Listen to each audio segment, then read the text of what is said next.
Sekarang kau aku, apa arti perasaan yang masih terpendam? Aku tak pernah tahu apa perasaanmu. Siapa yang beritahu tentang rahsia aku?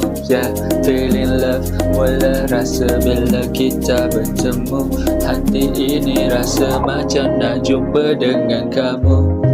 Tak kenal maka belum ada cinta. Berikan aku peluang ya, masa bicara untuk kita.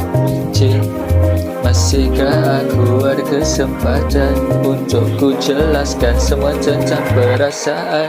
Cik, ya, dengan cinta ya, aku dah mula faham ya, perasaan kita mula sama.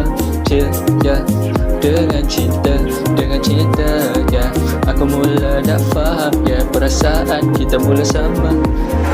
Perasaan kita mula sama setiap kali kau kata I love you, like every time that you say every day. Dan aku try nak reply kau sebab kita mula berjumpa hari pertama. Aku rasa macam hari luar biasa. Notification tak berhenti, emoji aku dalam space, dalam space. Aku cuma nak beri kau peluang untuk aku be together with ya. And it is begin this time. Last time kita easy bila kau kata spend it love macam ABC. Sebab aku cuma nak letak kau dalam hati.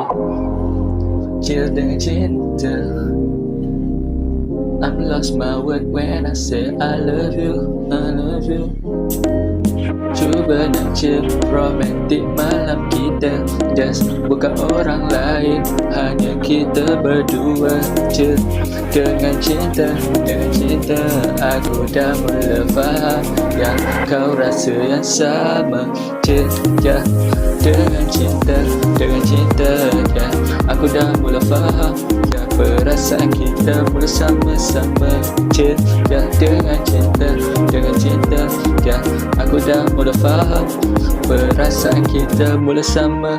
Chill ya, dengan cinta ya, aku dah mula faham ya, perasaan kita mula sama ya. Chill ya, dengan cinta ya, aku dah mula faham perasaan kita mula sama.